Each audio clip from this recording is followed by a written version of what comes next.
Hello, so today I'm going to start off the video by saying a massive thank you for liking my previous video so much. Honestly, sometimes I'm just so self-conscious about what I post that like if I have a video idea, I might have to like re-record the day like 2-3 times just because I don't like how I look, I feel like I'm boring or any of that stuff. So thank you very much for liking that, and also well done on clicking on this video, just because as someone who now took the UCAT twice, just hearing the words, hearing about someone else's experiences, someone else telling you what to do is just like so stress inducing.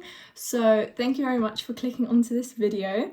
I am going to say this might be quite a long video, so get yourself like a cup of tea, get your colouring books out, I don't know, open Pinterest next to my beautiful face, because I'm going to sit here and I'm going to do my makeup, and I want this to feel like a friendly FaceTime call, you know what I mean? So yeah, and I'm going to finish this topic once and for all, and we're never going to talk about this exam again.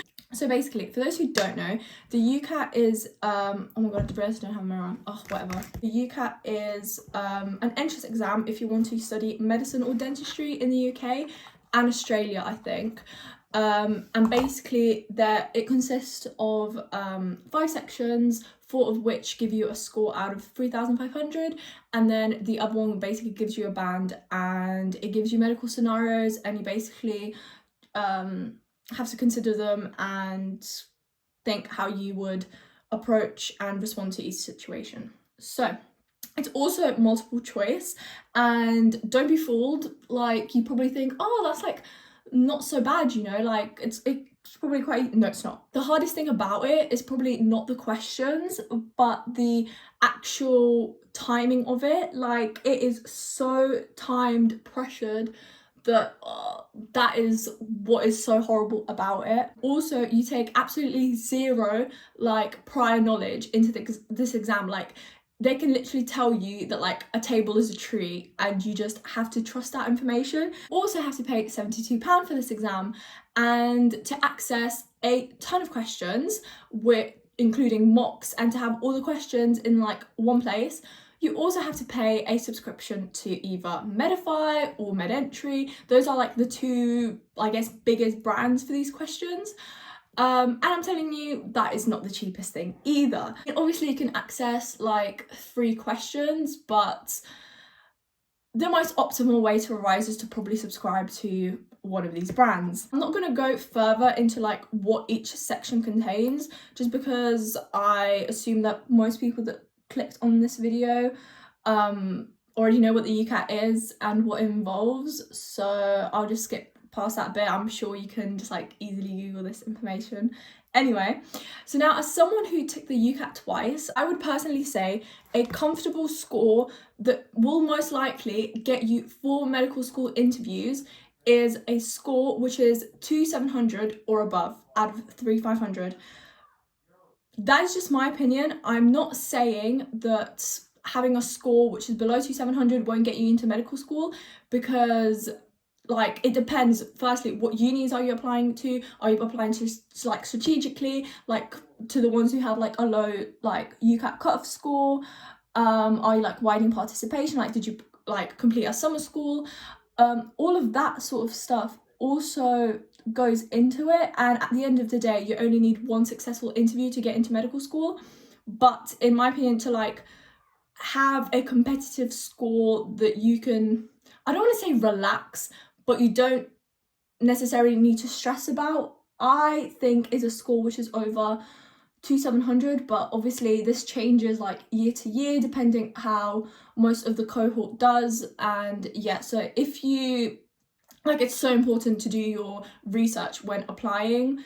And yeah, because there is no point of applying to a uni which consistently for many years had a much higher like cut-off score than your actual score, you know. Like it's better to like increase your chances, because at the end of the day, no matter what uni you are applying to, you still get exactly the same medicine or like dentistry degree, and that is like one positive of this like career path. But anyway, The first time that I took the UCAT, I got 2580 and a band 2. So as I was editing the video, I realized that I didn't actually tell you like what I got, like how my scores were separated. So in verbal reasoning I got 580, in decision making I got 590, in quantitative reasoning I got 660, and then in abstract reasoning I got 750. I got one interview last year, which was at Nottingham, but that was because I did the Pathways to Medicine program run by like Sutton Trust. Honestly, the most phenomenal experience ever, so well run. It basically meant that I would get a guaranteed interview as long as I didn't get a band 4 in my situational judgment. So that was really good, and yeah, the interview didn't go well and I didn't get into medical school, but whatever. The very first time that I took my UCAT, I took it in September.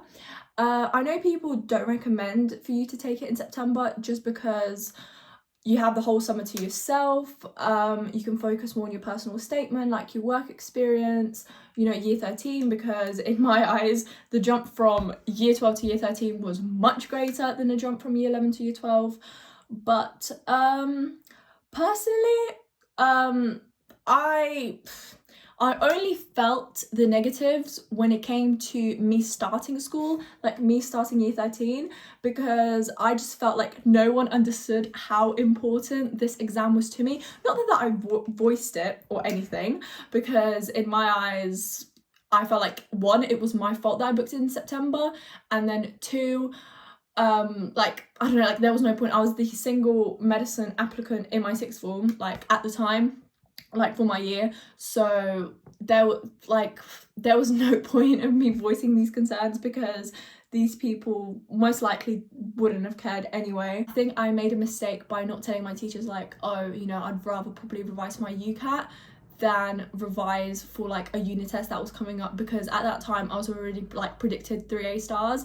I went on holiday during the whole month of August and I tried to juggle my revision, getting to know the questions as well at that time, while I was having the absolute time of my life with my best friend. I think the max I would do in a day is 2 hours. Yeah, during the whole time that I was revising for the UCAT the first time, I did not do a single mock. Like, I did no time practice, none of that. I truly believed, like, I was delusional enough to say that when it will come to the real thing, I'll just go into survival mode and I'll be able to answer all the questions, which was not true, obviously. The very first time that I took my UCAT was the very first time that I sat through basically the whole thing. I remember thinking that the exam was like really hard. I didn't finish my quantitative reasoning. I wasn't really used to the whole like skip flag thing, doing the easiest questions first. I always found that abstract reasoning was like my strongest section. So when I finished abstract reasoning, I started crying.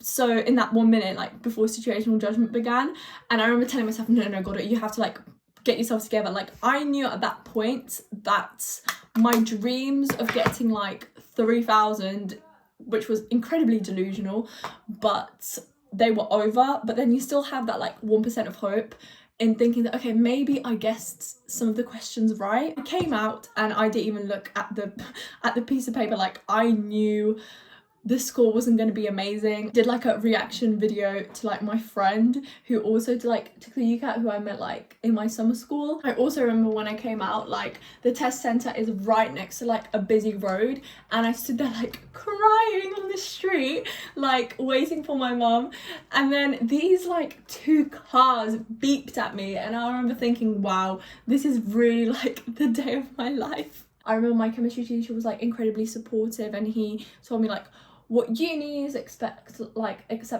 low results and that sort of stuff. So big thank you to him. Like, he was amazing during the whole time. Like, not once did he like not believe in my ability, and yeah, absolutely love him for that. So anyway, eventually on March 17th, don't ask me why, I know this so well, but basically I got the email during like lunch at school that I didn't get into Nottingham, and they very kindly told me, due to the vast number of applications, we can't really give you like any feedback on how the interview went. And I was thinking, like, these absolute like pieces of whatever. After I got that whole like rejection email, I remember I had like this whole like existential crisis. Genuinely, I was on UCAT like every single day, like every single week I had like a new career path. I was like, okay, maybe I'm interested in finance, pharmacy, chemistry, biology. Like I went through it all. Like if I have a screenshot, I'll just show you like my search history on UCAT.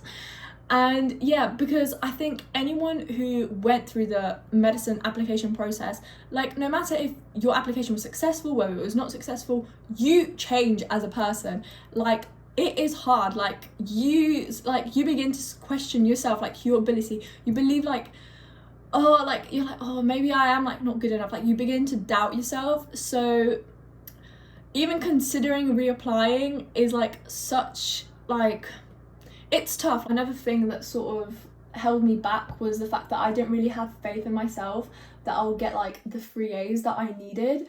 So I was sort of strong about the fact that, oh, I don't want to waste my summer revising for this horrendous test, wasting my time, wasting my money for then to not get the grades that I needed.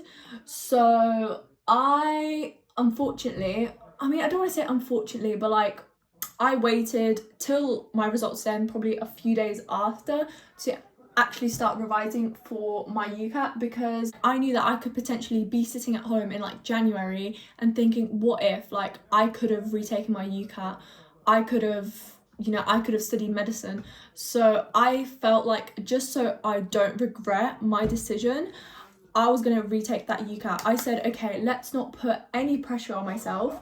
Let's just retake this UCAT, because basically my SunTrust thing also works for 2 years. So I basically do still have like a guaranteed interview. But at that time, I also didn't know that you can't write 2 personal statements on UCATs, unfortunately. You're going to have to like merge topics together if you want to apply to more than one thing. I now used MedEntry. The first time I used Medify, there was not really any particular reason. I mean, I did see on TikTok that like allegedly Australians do a lot better and they use MedEntry, so a lot of people like assume that therefore MedEntry is harder, and then when you actually do the real thing, it'll be like a lot easier and you'll be able to perform better. And yeah, I did learn through some of my mistakes. Like I did take mocks, I took mini mocks, like I really enjoyed them. I did time practice, I focused on like my weak sections, I revised for long periods of the day like you saw my previous video. And yeah, I remember feeling so motivated that during like my first mock, I think I got like 2630 or 2640, and it was already like higher than what I got last year in like my real thing. So I was like, oh, like this is great. And then the moment that I got like over 2900, I was like, oh my god, like this is actually possible. Like I am able, I've got my 3 A's, like I can do this. And yeah, I may have like probably relaxed a little bit. I was like, because at the end of the day, like I said, like I would have been comfortable with like 2700. So I was like, well, technically I can maybe like slow it down in a way, I don't know. And yeah, when I was doing all my mini mocks, most of them were like over 700, and yeah, I felt quite confident and quite calm going into my second UCAT exam, because one, I already knew exactly how it's going to go, like how I'm going to sit in the waiting room, like how everything, like I knew how it's going to be. So I was not stressed. I didn't put any pressure on like, oh, what am I going to wear, like what I'm going to have for breakfast. When I was doing the real thing, I remember thinking, oh my god, like this is quite easy. And I remember like when I was doing MedEntry, like mini mocks and like actual mocks, I always noticed that whenever I had like a harder mock, like where there was like harder questions, I always did a lot better than when I felt like the UCAT test was easy. And yeah, I think this is what happened, because let's be honest, if the test is easy, most people are going to get like a higher score. So any mistake that you make is going to cost like a lot more, you know what I mean? But this time I did go through all the questions. No, actually no, that's a lie. On verbal reasoning, I accidentally didn't answer like one question and I was like, oh my god. So yes, that was already like 1 mark down. But Anyway, so the second time I got 2600 and a band 1. Once again, I didn't tell you how my score was split. So in verbal reasoning, I got 580 again. In decision making, I got 640. In quantitative reasoning, I got 690. In abstract reasoning, I got 690. And yeah. So I did improve, but the disappointment that I felt, just because I was able to taste like the glory. Like I saw the 2900. I put in the effort. I saw the mini marks, like I did the time practice, and to then not get the score that you were hoping for, and it being so close to what you got previously, and then realizing that, oh, I actually like wasted my time and my money, it felt so like I felt hurt. Like even though I did say like no pressure, like I knew like going into this exam that whatever I'm gonna get will determine like what career path like I'm taking. Like if I don't get a score that I want, or like just a score that's like competitive, I won't apply to medicine. Even though I had this like conversation with myself in my head, it doesn't mean that it hurt any less, because when I was doing the test, this is what I mean, like I was chill. And because for me, I tend to do worse in exams if I'm stressed, but I was not stressed. I remember like doing quantitative reasoning and I'm like, oh my god, like this is great. And I was like, oh my god, I might get like 900, like I can probably get full marks. Like I was doing the patterns, I was like, oh, I like recognize the patterns. There was like one pattern that I couldn't tell, and yeah, but obviously like I still guessed it. And yeah, so I really wish you could like know your detailed score of exactly what you got, like in each section. I was like, I came out like happy. I was like, oh my god, like, I didn't look at the score before like meeting my mum, and then I was like, oh, let's have a look. And when I freaking saw 2600, I was like, oh my god, like genuinely, I was like, oh my god. And then I learned that you can't write 2 personal statements, because I basically looked and you could use your last year's personal statement, let's say like if you're applying to the same thing, because you can't plagiarize yourself. And I was like, my life could have been so bloody easy. I could have literally just sent out my application and straight away been like preparing for my interview. But unfortunately that was not the case. Like my life was never going to be this easy. So yeah, the first time that I came out my UCAT, I was bawling my eyes out all the way home, and it's like a 30-minute drive, like it's in a completely like different town. And yeah, I promised my mum that I would not cry like this time if I got a bad score, and let me tell you, I definitely did cry. Bless her for having to experience her daughter crying once more in the car. I truly believe that things happen for a reason, and I think this was a sort of, you know, medicine maybe isn't the correct career path for you. I mean, at the end of the day, I can still send off like my previous personal statement and try and get into medicine at Nottingham. I applied to Anglia Ruskin last year, and I think their cut-off was 2590 and I got 2580, but I'm pretty sure that would not necessarily mean that I definitely like would get an interview, because if people applied like through like with an exactly same score as me, like maybe their personal statement was better, maybe they did like more work experience, so like it wouldn't necessarily mean that I would still get an interview. And then you also need to pass it. Like I could have got like 3000, I could have done 4 interviews and failed them all. Like there was no guarantee that with a high UCAT score that I was going to get in. A few days after the exam, I did notice that the reason that I was upset was because in reality, this was just another exam that like I wasn't able to slay, that I wasn't able to say, okay, like I mean, I did improve, but I didn't improve massively. And yeah, because at the end of the day, I could still take the BMAT. Like this isn't the end of like my medicine career, so like there was basically no reason for me to say that the reason that I was so upset was because I can't study medicine, because that's not necessarily true. So my plans now are to pursue pharmacy. It feels kind of weird saying it out loud, because as someone who obviously did medical work experience, did a certain choice program for medicine, and you know, took the UCAT to then go into pharmacy, because obviously that's quite a competitive course as well, and it almost like invalidates any interest that I have pharmacy, but genuinely I am interested. Like I watched many videos on like YouTube of people like providing for it. Like I stand by the fact that the 3 A-levels that I picked, like originally, like I'm not going to include my maths, but they were the most enjoyable like 3 A-levels. Like I absolutely love studying all 3 of them, and I think pharmacy very well incorporates all of those 3 things. Like I saw like this girl who was studying at King's, she has like chem labs, and I'm like, oh my god, that's like so cool, because I was considering studying chemistry. I just don't want to take the risk and like not get into medicine again. And yeah, I'm taking it as a sign that maybe like this career is not the one for me.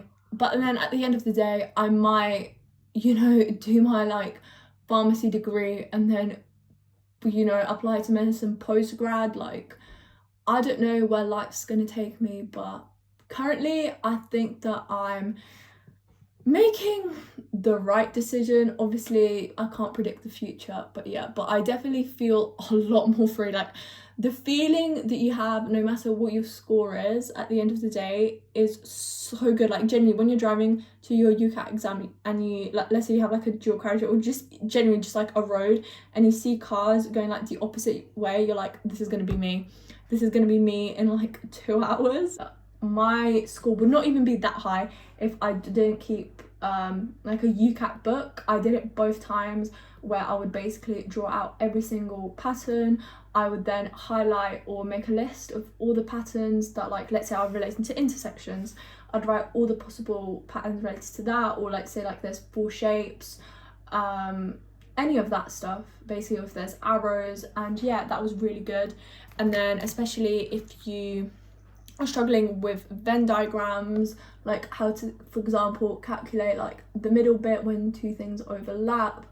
And yeah, even for quantitative reasoning, I made notes as well. I think the only one that I didn't make notes for was verbal reasoning. And I definitely did have a huge ass document for situational judgment where I wrote down scenarios, and then before my exam I did like take a look. I hope this video, like, I won't say I'm the most comforting person, but I hope this video comforted at least someone who potentially, you know, didn't get the highest score. There is people like us that exist. It's much easier to post a happy experience than a sad one, unfortunately. I think the most important thing is to not be disappointed in yourself, because just even taking the courage to consider medicine as a career is a big step in the first place.